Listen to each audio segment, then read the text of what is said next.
नमस्कार दोस्तों, आपका प्रदीप की पाठशाला में स्वागत है। आज हम 16 जनवरी 2026 के करंट अफेयर को डिस्कस करेंगे।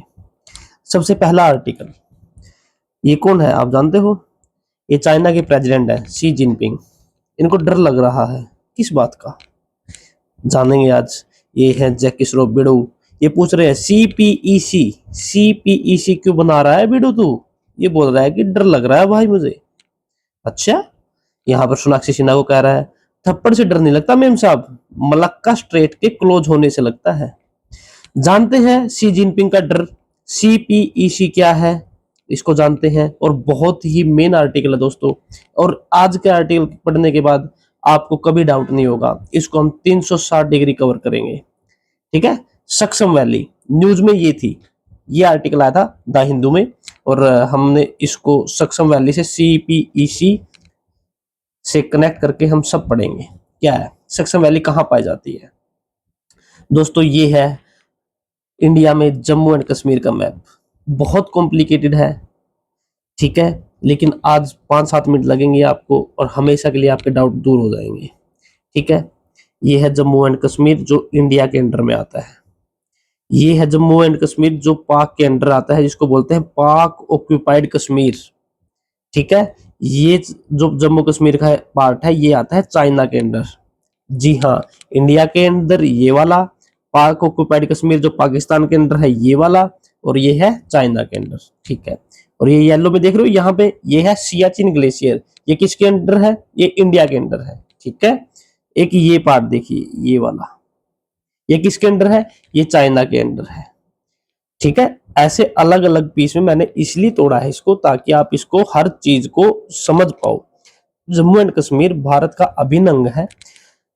यहां पर थोड़ी सी स्ट्रेटजी के हिसाब से जम्मू एंड कश्मीर, क्योंकि यहां से रास्ता खुलता, देखो दोस्तों, यहां से ये क्या है? अफगानिस्तान।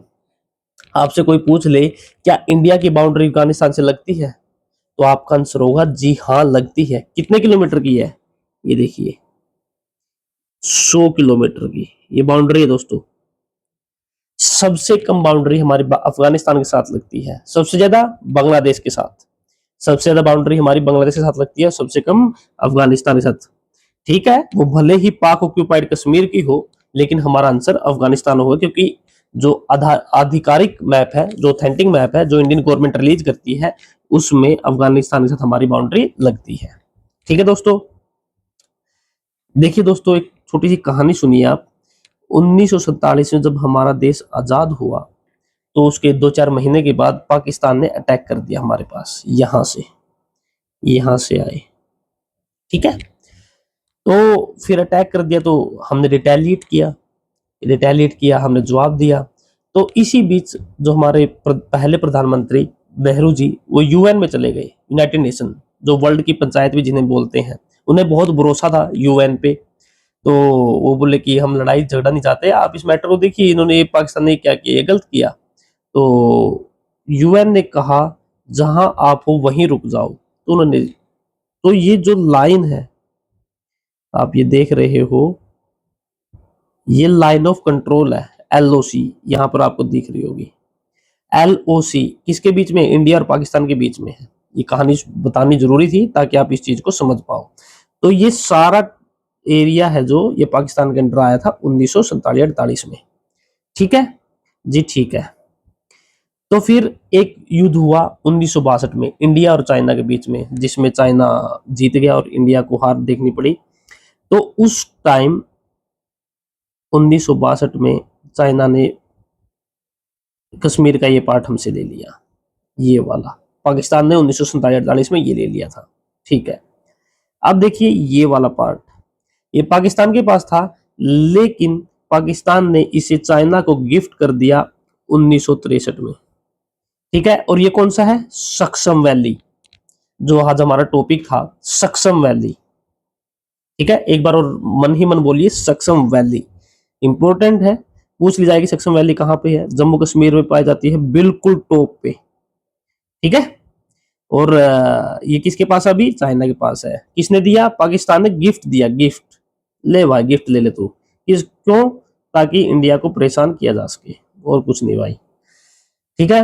और जो चाइना के पास है कश्मीर का जो पार्ट, उसको क्या बोलते हैं, अक्साई चीन। क्या बोलते हैं उसको, अक्साई चीन। और पाकिस्तान वाले कश्मीर के इस हिस्से को क्या बोलते हैं, गिलगिट बल्तिस्तान। क्या बोलते हैं, गिलगिट बल्तिस्तान। बहुत बढ़िया, गिलगिट बल्तिस्तान, अक्साई चीन, ये रहा अक्साई चीन। ठीक है, ओके। ये जम्मू एंड कश्मीर हो गया, ये श्रीनगर हो गया, ये कारगिल हो गया, ये लेह हो गया।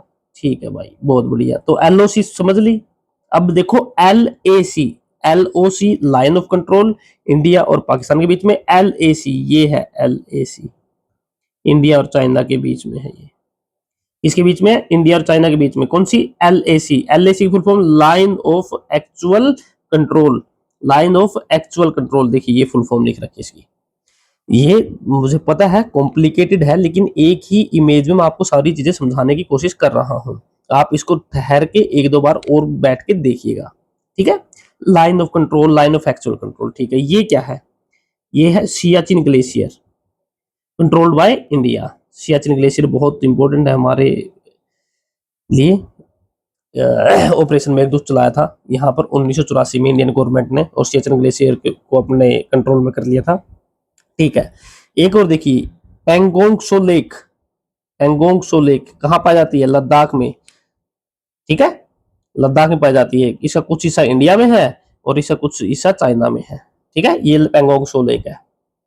जम्मू एंड कश्मीर में बहुत सारी चीजें पाई जाती हैं दोस्तों, हमारे एग्जाम में जो बार बार पूछी जाती हैं। ठीक है, अब चलते हैं नेक्स्ट उस पे। तो आपसे पूछ ले कोई, सक्सम वैली कहाँ है, इस मैप में देखिए, इस मैप में रेड रेड है ना जो, ये सक्सम वैली है। ठीक है सर, समझ लिया, सक्सम वैली।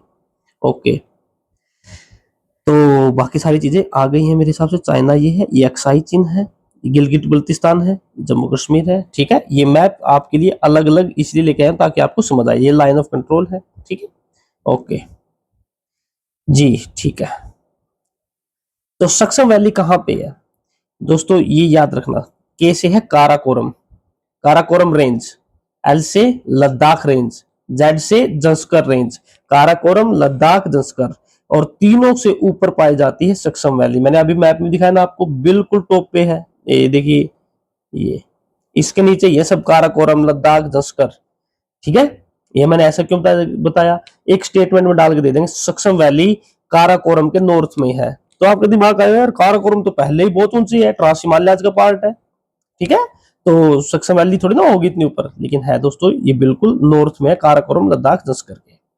आप थोड़ी सी और देखिएगा इधर से, ये मेरे नोट्स की फोटो है, ये है काराकोरम रेंज। काराकोरम में कौन सा पाया जाता है ग्लेशियर, सियाचिन ग्लेशियर, जो हमें अभी पढ़ा है। सियाचिन ग्लेशियर जब पिघलेगा तो पानी निकलेगा, पानी निकलेगी तो एक रिवर निकलेगी। तो सियाचिन ग्लेशियर से कौन सी रिवर निकलती है, नुब्रा रिवर। कौन सी रिवर, नुब्रा रिवर। कहाँ पाई जाती है, सियाचिन ग्लेशियर के लगते ही। और नुब्रा रिवर यहाँ है, तो नुब्रा वैली कहाँ मिलेगी, इसके आसपास। ये सारी नुब्रा वैली ही तो है। ठीक है, पेपर क्वेश्चन है, नुब्रा वैली कहाँ पाई जाती है, पेपर क्वेश्चन दोस्तों। सियाचिन ग्लेशियर पे बहुत बार क्वेश्चन आया है, काराकोरम रेंज में बहुत बार क्वेश्चन आया है। ठीक है, काराकोरम रेंज के लगते सियाचिन ग्लेशियर है, उसके नीचे नुब्रा रिवर। तो नुब्रा रिवर किसकी सहायक नदी है, श्योक रिवर की। नुब्रा रिवर आगे जाके श्योक रिवर में मिल जाती है। ठीक है, उसके आगे कौन सी रेंज आती है, लद्दाख की रेंज आती है। ठीक है, उसके नीचे जंस्कर की रेंज आती है। लद्दाख की रेंज को, जंस्कर की रेंज को कौन सी नदी काटती है, इंडस रिवर। कौन सी नदी, इंडस रिवर। तो आप इस एक फोटो से बहुत सारे क्वेश्चन को ठीक कर सकते हो। सबसे ऊपर कौन सी है, काराकोरम, नीचे लद्दाख, नीचे जंस्कर। ठीक है, और इससे रिवर कौन सी निकलेगी, नुब्रा। नुब्रा श्योक में मिल जाएगी, और जब श्योक आगे चल के इंडस रिवर में मिल जाएगी। मतलब इंडस रिवर की सहायक नदी कौन सी है, श्योक। श्योक की कौन सी है, नुब्रा रिवर। ठीक है दोस्तों, और काराकोरम रेंज से भी ऊपर पाई जाती है सक्सम वैली। ठीक है, ओके। तो अब न्यूज पढ़ते हैं। ये था बेसिक। जो भी बच्चे नए हैं, जिन्होंने जीएस अभी तक आज तक नहीं पढ़ी है, उन्हें घबराने की जरूरत नहीं है। मैं जीरो से, बिल्कुल बेसिक से बताता हूं। ठीक है, आप धीरे धीरे अपनी नॉलेज गैदर करते रहिए, ताकि ये 7-8 मिनट जो मैंने बताई ना, उन बच्चों को बताइए जिनको नहीं पता काराकोरम रेंज कहाँ है, जम्मू एंड कश्मीर कहाँ है, क्या हिसाब है। ठीक है, उनको घबराने की जरूरत नहीं है। इस चैनल पे आए हो, प्रदीप की पाठशाला पे आए हो, आप जुड़िए, आप धीरे धीरे अपने नोट्स जरूर बनाइए ताकि आप रिवाइज कर सको और आप चीजों को बहुत बेहतर ढंग से समझ सको। जब भी अपन न्यूज़पेपर अच्छे से समझ पाएंगे तब हमें उस चीज की ज्योग्राफी का पता होगा। क्यों जम्मू एंड कश्मीर में इतने अटैक्स होते रहते हैं, क्या हर रोज जम्मू कश्मीर पे कोई ना कोई एक आपको न्यूज समझ आ जाएगी। अब आपने पढ़ लिया ना पूरा, कहाँ काराकोरम है, कहाँ सियाचिन ग्लेशियर है, कहाँ सक्सम वैली है, आप A to Z न्यूज समझ जाओगे अब आगे न्यूज़पेपर में जो भी आएगी। ठीक है, तो अब न्यूज में क्या हुआ था, न्यूज में ये आया हुआ था दोस्तों, आप ये रेड में देख रहे हो, ये रेड में इधर, ये एक रोड बना रहा है चाइना। इसका नाम दिया है CPEC, CPEC China Pakistan economic corridor. China Pakistan economic corridor एक ये वो बना रहा है, इधर से रास्ता जाने का जहां पर ट्रांसपोर्ट किया जा सकेगा। ये ग्वादर पोर्ट है। क्या है, ग्वादर पोर्ट कहां पे है, ये रहा। ठीक है, ये रहा ग्वादर पोर्ट। ये कहां पे पाया जाता है, पाकिस्तान में। किसने बनाया, चाइना ने। ठीक है, क्योंकि चाइना को मतलब इधर से सामान लेके आया चाइना, इधर ग्वादर पोर्ट पे उसने लोड कर दिया, फिर ये जाएगा इस रास्ते से, और जैसे इस रास्ते जाएगा बीच में पड़ता है जम्मू कश्मीर। ये देखिए, जम्मू कश्मीर किसका पार्ट है, इंडिया का है, लेकिन ये हमारे POK से जा रहा है, POK से, पाक ऑक्यूपाइड कश्मीर से। टेरिटरी किस, कौन, इंडिया अपनी टेरिटरी मानता है इसे, लेकिन अभी किसके अंडर में है, पाकिस्तान के अंडर में है। ठीक है, और ये आगे जाके किससे पास हो रहा है, ये सक्सम वैली से पास हो रहा है। ठीक है, वो सक्सम वैली किसके पास है, अभी चाइना के पास है, पहले पाकिस्तान के पास थी, पाकिस्तान ने गिफ्ट कर दी थी चाइना को। तो हमारा कंसर्न है ये, हमारी चिंता है ये कि आप जो CPEC बना रहे हो आप बनाइए, कोई दिक्कत नहीं है, लेकिन ये इंडिया से पास नहीं होनी चाहिए। आप POK पाक ऑक्यूपाइड कश्मीर जो कि इंडिया का हिस्सा उससे पास हो रहा है, और हमें इससे चिंता है। आप यहाँ पर कोई भी सड़क ट्रेन ट्रांसपोर्ट का पार्ट नहीं बना सकते, ये चाइना वालों को इंडिया वाले बोल रहे हैं। ठीक है, क्योंकि अपनी वो है। ठीक है, हाँ जी, बात तो सारी समझ आ गई, बात तो सही है, फिर क्यों बना रहा है भाई, इसीलिए तो लड़ाइयां होती हैं, और क्या है। ठीक है, ये यहां से बना रहा है, ये चाइना हो गया। चाइना का सामान इधर से पाकिस्तान से होके हुए यहाँ पर ग्वादर पोर्ट पे पहुंच जाएगा, और ग्वादर पोर्ट चाइना ने बनाया है, कहां पे बनाया है, पाकिस्तान में। ठीक है, ग्वादर पोर्ट पूछ सकते हैं कहां पे है, क्यों बना रहा है, चाइना कर क्यों रहा है। ये देखिए वर्ल्ड का मैप है दोस्तों, ये देखिए straight of Malacca. Straight of Malacca कहां पाया जाता है, मलेशिया और इंडोनेशिया के बीच में। ये कौन सा है, ये ऊपर मलेशिया दिख रहा है आपको, और नीचे है इंडोनेशिया। ये है इंडोनेशिया, ये मलेशिया, इन दोनों के बीच में स्ट्रेट ऑफ मलक्का। बिल्कुल नैरो सा चैनल है, बिल्कुल नैरो सा चैनल है। और ये क्या है, इंडियन ओशियन, इंडियन ओशियन है ये। ठीक है, तो अब चाइना क्या कर रहा है, फिलहाल ये चाइना है, चाइना का सामान यहां से होके जाता है, यहां से होके फिर आगे जाता है यूरोपियन कंट्रीज में, अफ्रीका में, जहां भी जाना है, तो इसको ये रूट है। अगर ये क्लोज हो जाए, स्ट्रेट ऑफ मलक्का क्लोज हो जाए, तो जो भी इंपोर्ट एक्सपोर्ट चाइना करता है फिर कैसे करेगा, यही डर है उसको कि कहीं स्ट्रेट ऑफ मलक्का को चोक ना कर दें। तो अभी चाइना यहां से होके अपना सामान यहाँ पे जाता है, यहाँ पे लेके जाता है, ये गल्फ ऑफ रेड सी से होके मेडिटेरियन सी से लेके यूरोप में ले जाके जाता है, यहाँ से जाता है। अगर यही चौक हो गया तो कैसे करेगा, कैसे काम चलेगा। ठीक है ना, इकोनॉमी पूरी खराब हो जाएगी फिर चाइना की। और इन फ्यूचर उसको डर है कि इंडिया वाले मिलके, USA वाले मिलके इसको कहीं बंद ना कर दें, क्योंकि चाइना बहुत तेजी से प्रोग्रेस कर रहा है। इसलिए उसने अल्टरनेट रूट निकालने की कोशिश की है, कहां से, यहाँ से, ये चाइना है, ये पाक ऑक्यूपाइड कश्मीर में होते हुए यहाँ पे, ठीक है, ग्वादर का पोर्ट बनाया है, और फिर यहाँ पर सामान हो गया, बस ठीक है, फिर यहाँ से यहाँ भेजे, यहाँ चलेगा, कोई दिक्कत ही नहीं है। सिर्फ इस रूट से बचने के लिए straight of Malacca, straight of Malacca किन के बीच में आ जाता है, इंडोनेशिया और मलेशिया के बीच में। इंडोनेशिया और मलेशिया के बीच में कौन सा स्ट्रेट है, स्ट्रेट ऑफ मलक्का। ये देखिए, ये मलेशिया है, ये इंडोनेशिया, ये पूरा इंडोनेशिया है। ठीक है, तो अब समझे, थप्पड़ से डर नहीं लगता, थप्पड़ तो चाहे 4 मार लो, लेकिन स्ट्रेट मलक्का, स्ट्रेट अगर क्लोज हो गया तो जो खतरनाक काम हो जाएगा चाइना के लिए। ठीक है, ये पूरी न्यूज थी। ठीक है दोस्तों, मैंने पूरा कंसेप्ट बताया है आपको, उम्मीद करता हूं कि आपको समझ आया होगा। आप नोट्स जरूर बनाना, इससे इससे क्वेश्चन आपको जरूर फंसेगा कभी ना कभी, बिल्कुल बिल्कुल इंपॉर्टेंट है। नेक्स्ट है माउंट एकोनकागुआ। एकोनकागुआ ये ऊंची चोटी है, कहाँ की, एंडीज के पर्वतों की। एंडीज के पर्वत कहाँ पाए जाते हैं, साउथ अमेरिका में पाए जाते हैं। और अगर देश पूछ ले साउथ अमेरिका में कौन सा, अर्जेंटीना में। जैसे माउंट एवरेस्ट है जो वर्ल्ड की सबसे ऊंची चोटी है, जो एशिया की सबसे ऊंची चोटी है, क्या है उसकी ऊंचाई, 8,848। 888, सब 88 है, 888 बीच में 4 है, ठीक है, ऐसे याद करो। तो माउंट अकोंकागुआ साउथ अमेरिका में पाया जाता है और किस देश में, अर्जेंटीना देश में, ठीक है। ये कौन सी पर्वत श्रृंखला है, एंडीज, ठीक है। अभी न्यूज क्या आई थी, अरित्रा रॉय है, अरित्रा रॉय, उसने चैलेंज लिया है कि 7 समिट चैलेंज, मतलब 7 का मतलब क्या है, 7 कॉन्टिनेंट, 7 कॉन्टिनेंट की जो सबसे ऊंची चोटी है मैं उसको फतेह करूंगी। थोड़े दिन पहले तो अरित्रा रॉय ने माउंट एवरेस्ट की चोटी को फतेह किया था, वहां पर पहुंच गई थी, अब एंडीज को कर लिया, ऐसे सभी पे करेगी। तो ये न्यूज थी। तो क्या ये इंपॉर्टेंट है, ये इंपॉर्टेंट नहीं है अरित्रा रॉय, मैं नहीं मानता ये इंपॉर्टेंट है, बिल्कुल भी नहीं है। ये सिर्फ इसलिए मैंने आपको बताया कि आप बाकी 7 की 7 7 कॉन्टिनेंट की ऊंची चोटी जो है वो पता हो आपको, ठीक है। मैंने अभी एक लेक्चर लिया था, लाभ सिंह नैन कंप्यूटर चैनल पे जाके देखिएगा, वो लगभग 3 घंटे 10 मिनट का है दोस्तों, ज्योग्राफी का है, ज्योग्राफी क्लास 2, आप एक बार देखिएगा। उसमें मैंने वर्ल्ड के माउंटेन्स कैसे बनते हैं, इंडिया के माउंटेन्स कैसे बनते हैं, वर्ल्ड के सभी माउंटेन्स की पीक कराई थी। आप एक बार उस लेक्चर को देख लोगे ना, आपको कभी भी हिमालयाज में दिक्कत नहीं होगी। अभी हम पढ़ रहे थे ना, काराकोरम, लद्दाख, जस्कर, ये सभी, सक्सम वैली सब है उसमें। एक बार आप उसको कंप्लीट कर लोगे। अभी जो मैंने इमेज भी दिखाई थी वो वहीं से ली हुई थी, अभी 5-4 दिन पहले ही क्लास ली थी मैंने, वहां पे 3 घंटे 10 मिनट की थी दोस्तों। एक मतलब सारे कंसेप्ट क्लियर हो जाएंगे आपको। जिसने नहीं देखी मेरे भाई ने, वो जाके जरूर देखिए, ठीक है, ओके। नेक्स्ट आर्टिकल है नाबार्ड। नाबार्ड की फुल फॉर्म देखिए, national bank for agriculture and rural development. National bank for agriculture and rural development, इससे रिलेटेड क्या इंपॉर्टेंट बनता है, ये कब एस्टेब्लिश किया गया, नाबार्ड एक्ट 1981 में आया था। तो ये 12 जुलाई 1982 को, 12 जुलाई 1982 को, वेरी वेरी इंपॉर्टेंट, एचएसएससी ने काफी बार पूछा है, ये एसएससी ने काफी बार पूछा है, ठीक है, याद करना है।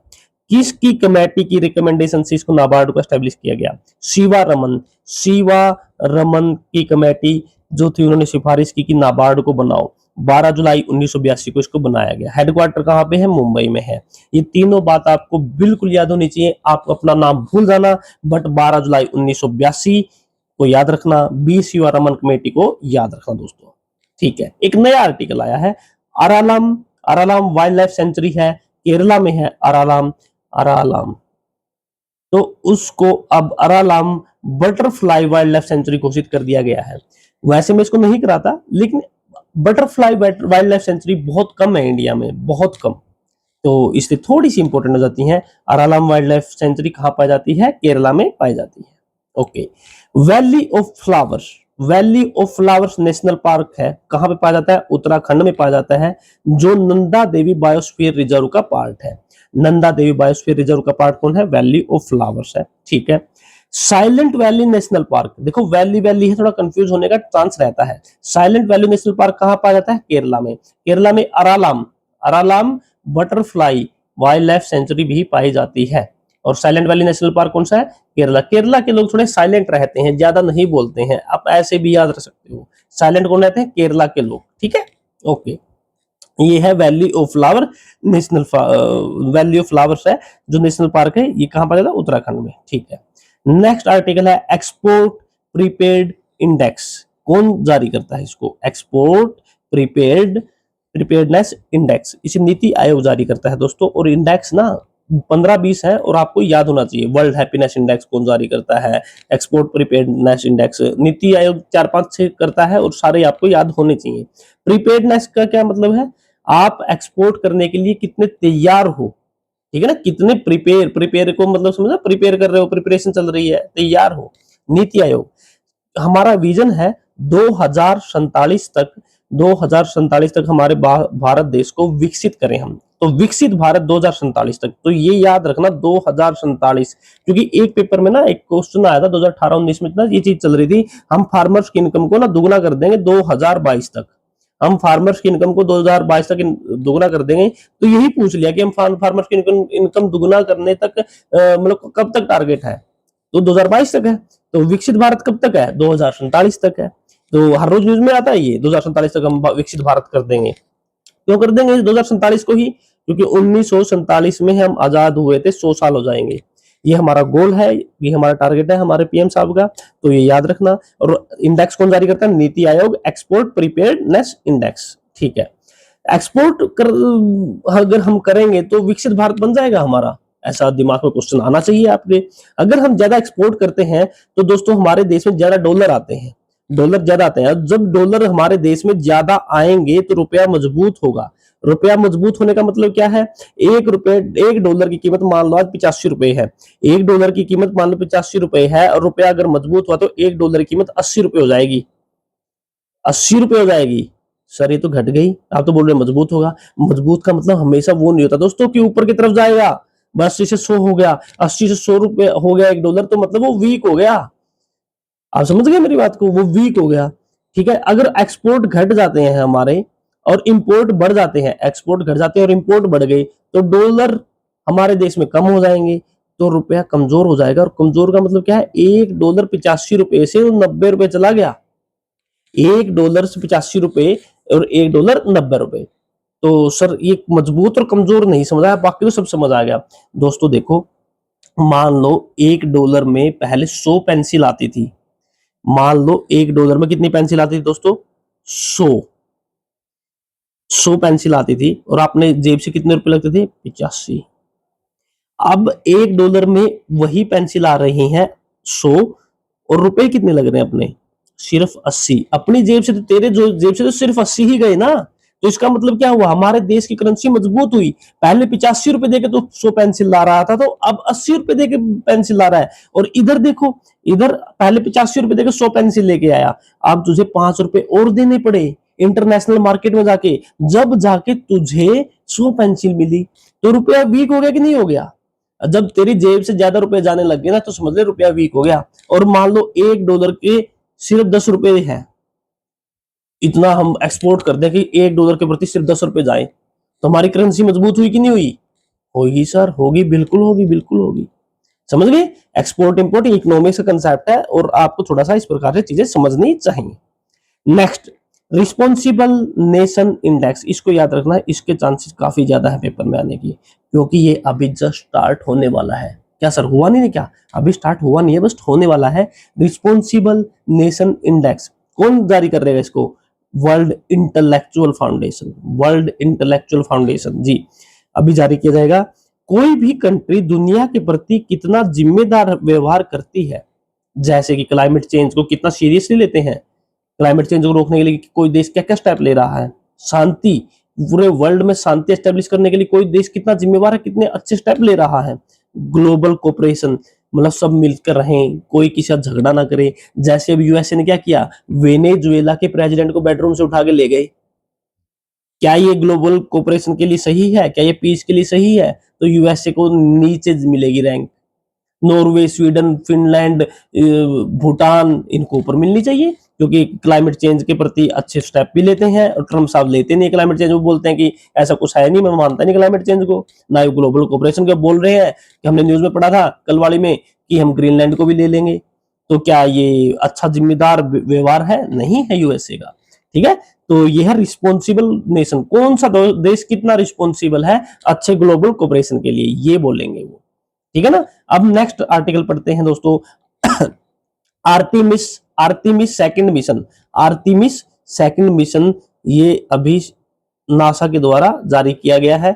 ये किससे रिलेटेड है? लूनर, मतलब चांद पे जाएगा, और इसमें मानव युक्त है, मतलब इंसान जाएंगे।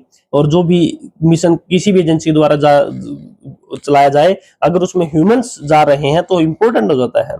तो एस्ट्रोनॉट चांद पर नहीं उतरेंगे, बल्कि वो मून की एक ऑर्बिट पर गेड़ी मारकर वापस आ जाएंगे। गेड़ी मारकर समझ ना, शाम को आप गोलगप्पे खाने के निकलते हो, गेड़ी मार के आ जाते हो, तो ये चांद हो गया, इसकी ये ऑर्बिट हो गई। तो इस ऑर्बिट में ऐसे चक्कर लगा के गेड़ी उड़ी मार के देख दाख के उल्टे आ जाएंगे, चांद पे नहीं उतरेंगे। ठीक है, आर्टिमिस सेकंड। लूनर मिशन में जो स्पेसक्राफ्ट जाएगा उसका नाम है ओरियन।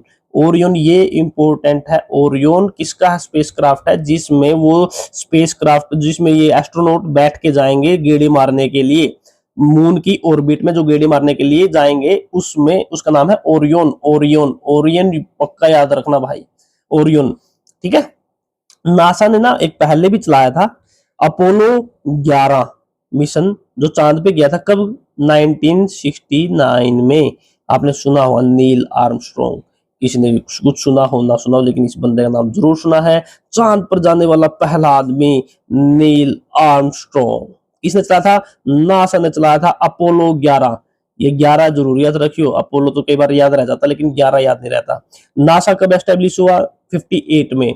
और 58 इधर देखो, 58 से 1969, मात्र 11 साल में बंदा चांद पे भेज दिया भाई नासा वालों ने। तो हेडक्वार्टर कहाँ पे? वाशिंगटन डीसी में। तो ये इंपॉर्टेंट है, नासा बहुत इंपॉर्टेंट है, तो याद रखना 58 में एस्टेब्लिश हुई थी और 69 में चांद पे भेज दिया नील आर्मस्ट्रॉन्ग को। ठीक है, नेक्स्ट हमने पहले ही पढ़ा था पैक सिलिका आर्टिकल। सिलिका का मतलब है सिलिकॉन। यूएसए वाले बोल रहे हैं भाई इंडिया को ज्वाइन करना चाहिए, ये एक ऑर्गेनाइजेशन बनाई है पैक सिलिका। सिलिका मतलब सिलिकॉन। सिलिकॉन कहाँ यूज होता है? सेमीकंडक्टर बनाने में यूज होता है। तो वो चाहते हैं कि secure silicon supply chain establish हो, तो बहुत सारे देश मिलके एक इकट्ठे होकर बैठे हो लगे पैक सिलिका करके एक ऑर्गेनाइजेशन बनाते हैं। तो इसमें कौन है? यूएसए है। और जैसे ही यूएसए आए ना दोस्तों, जापान, साउथ कोरिया, इजराइल, ये सब आएंगे, ये इसके दोस्त हैं, मित्रगण है। ठीक है, जापान, साउथ कोरिया, इजराइल। तो आपको भले ही ना पता हो कौन है, जहां पर यूएसए मिल गया ना, तो ये तो तीन काफी मोस्टली चांसेस हैं कि जापान, साउथ कोरिया, इजराइल मिलेंगे मिलेंगे। तो यूके भी है, ऑस्ट्रेलिया भी है, यूएई भी है। ठीक है, लेकिन अभी इंडिया नहीं है पैक सिलिका का, अभी तक नहीं है, आगे का पता नहीं। ठीक है, नेक्स्ट आर्टिकल है वल्चर। वल्चर गिद्ध। ठीक है, इनकी ना संख्या बहुत घटती घटती घटती बहुत कम हो गई, आपको वल्चर अब दिखेंगे नहीं। क्यों? ऐसा क्यों है? ये ना फीड, इसको क्या बोलते हैं, नेचर को जो क्लीन करते हैं, डेड बॉडीज के ऊपर रहते थे ये, उनको खाते थे। तो जो नेचर को क्लीन करते हैं उन्हें वल्चर गिद्ध, आपके बारे में आप जानते हो, फीड ऑन डेड कैटल्स। ठीक है, तो फिर क्या था कि एक दवाई थी डिक्लोफिनेक, ये इंपॉर्टेंट है, पेपर में आई है डिक्लोफिनेक, ये याद रखना। तो ये डिक्लोफिनेक जो कैटल्स थे वो खाते थे। ठीक है, इनको दी जाती थी, और जब ये मर जाते थे तो वल्चर इनको खाने के लिए आते थे। तो ये जो डिक्लोफिनेक है, ये वल्चर में किडनी को दिक्कत दे देती थी, causing kidney failure. Diclofenac kettles में गई, कैटल्स को वल्चर ने खाया और वल्चर को हो गई फिर दिक्कत। ठीक है, फिर इनकी संख्या बहुत कम हो गई। ये 4 टाइप के वल्चर हैं जो क्रिटिकल एंडेंजर्ड है। 4 टाइप के वल्चर हैं, ये क्रिटिकल एंडेंजर्ड में आते हैं, इनका नाम याद होना चाहिए। Indian vulture, long billed vulture, slender billed vulture, red headed vulture, white rumped vulture. थोड़ा सा एक दो बार देखोगे ना, ये रेड हेडेड है, ये व्हाइट है, ये लॉन्ग बिल्ड है, ये सिलेंडर बिल्ड है, तो आपको थोड़ा ये हो जाएगा कि हाँ यहाँ ये 4 टाइप के क्रिटिकल एंडेंजर्ड में आते हैं। वल्चर से रिलेटेड एक क्वेश्चन और था जो मैंने पेपर में देखा था, उसके लिए आपको थोड़ी सी 1 मिनट की स्टोरी देखनी पड़ेगी। पारसीज के बारे में जानना होगा। पारसीज है कौन? सबसे पहले ये देखिए, पारसीज कौन है? जो राष्ट्रियंस जो ईरान से इंडिया माइग्रेट हुए, कब हुए? 8वीं से 10वीं सेंचुरी में गुजरात में आए थे पारसी लोग। क्यों आए थे 8वीं और 10वीं सेंचुरी में? क्योंकि ईरान में जब रह रहे थे तो वहां इस्लामिक इन्वेजन हुआ था, अपना धर्म बचाने के लिए वहां से वो लोग आ गए। तो पारसीज है कौन? इंडियन जोरास्ट्रियंस, जो ईरान से आए थे, जो जोरास्ट्रियंस थे, इंडियन जोरास्ट्रियंस को पारसीज बोला जाता है। वो प्रैक्टिस सेम करते हैं, बस इंडियन कल्चर का इन्फ्लुएंस है। ठीक है, तो जब ये लोग मतलब मर जाते हैं तो हिंदू धर्म में क्या है, जलाने का वो है, अंतिम संस्कार किया जाता है, जलाया जाता है डेड बॉडी को। और जो इस्लाम है, इस्लाम में डेड बॉडी को दफनाया जाता है। तो इस धर्म में पारसीज क्या करते हैं, डेड बॉडीज को एक ऐसे, इसको बोलते हैं साइलेंस टावर, टावर साइलेंस। तो यहाँ पर ले जाया जाता है, यहाँ पर गिद्ध आते हैं और ये इस डेड बॉडी को खा लेते हैं। तो इनका ये रिचुअल था, जैसे हर चीज का होता है। तो इसको बोलते हैं टावर ऑफ साइलेंस। ये जो बना है इधर आप देख रहे हो, ये इसे टावर ऑफ साइलेंस बोलते हैं। तो टावर ऑफ साइलेंस किस कम्युनिटी से बिलोंग करता है? ये पारसी लोगों से बिलोंग करता है। ठीक है, पारसी जोरास्ट्रियन कम्युनिटी। तो अब वल्चर ही नहीं रहे हैं, तो आप देख रहे हो वल्चर ही नहीं रहे हैं, तो अब दिक्कत हो रही है। समझ रहे हो, पारसी भी हमारे देश में बहुत कम है इनकी संख्या, लेकिन इनका ये रिलीजन था, तो एक रिचुअल एक्टिविटी थी। तो ऐसे एनवायरनमेंट होता है तो दिक्कत होती है जब बताओ डिक्लोफिनेक ने ही संख्या कम कर दी इनकी। तो 2 क्वेश्चन है जो प्रीवियस ईयर क्वेश्चन है, डिक्लोफिनेक की वजह से वल्चर्स की संख्या कम हुई है, और जो पारसीज लोग हैं साइलेंस ऑफ टावर इनसे रिलेटेड है, क्योंकि ये अंतिम संस्कार लगा लो ऐसे करते थे, बॉडी को डिस्पोज ऐसे करते थे। हमने कल ब्रिक्स का बारे में पढ़ा था और कहा था 2026 में ब्रिक्स की बैठक इंडिया में होगी, जो कि इंपॉर्टेंट है। तो उससे रिलेटेड दो चीज और बतानी थी मेरे को कल, भूल गया मैं उसको बताने के लिए। न्यू डेवलपमेंट बैंक किससे रिलेटेड है? New development bank it was established by BRICS only. कब? 2014 में। क्या सर 2014 याद रखें? बिल्कुल याद रखो। कब मोदी जी आए थे इस दिन? सब कुछ न्यू न्यू हुआ था। तो न्यू डेवलपमेंट बैंक कब एस्टेब्लिश किया गया? 2014 में। हेडक्वार्टर कहां पे है? शंघाई में। ये प्रीवियस ईयर क्वेश्चन है, शंघाई प्रीवियस ईयर क्वेश्चन है, ठीक है। इन्होंने क्या किया है कि एक CRA करके एक फंड बनाया है, कॉन्टीजेंट कंटीजेंट रिजर्व अरेंजमेंट। किसने बनाया है? ब्रिक्स में जो न्यू डेवलपमेंट बैंक है। $100 बिलियन इमरजेंसी रिजर्व फंड बनाया है। जैसे हर घर में कोई ना कोई 10,000, 15,000, 20,000 रुपए बचा के रखता है, ताकि क्या बता क्या इमरजेंसी आ जाए। इसलिए इन्होंने भी $100 बिलियन का बनाया है कॉन्टीजेंट रिजर्व अरेंजमेंट। ठीक है। एक और चीज मैकेनिज्म इन्होंने बनाया है ब्रिक्स पे का।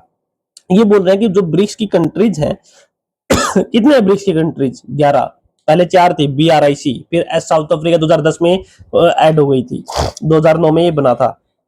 तो फिर ये बोल रहे हैं आप लोकल करेंसीज में ट्रेड कीजिए, आप बाईपास कीजिए किसको? स्विफ्ट मैकेनिज्म को। ये स्विफ्ट मैकेनिज्म के बारे में फिर पढ़ेंगे अपन कभी, ठीक है दोस्तों। ये ग्लोबल पेमेंट सिस्टम है, बस ये याद रखिए, स्विफ्ट एक ग्लोबल पेमेंट सिस्टम है। ओके। आज के आर्टिकल में इतना ही दोस्तों। धन्यवाद। उम्मीद करता हूं आपको सब चीजें समझ आई होंगी। जय हिंद।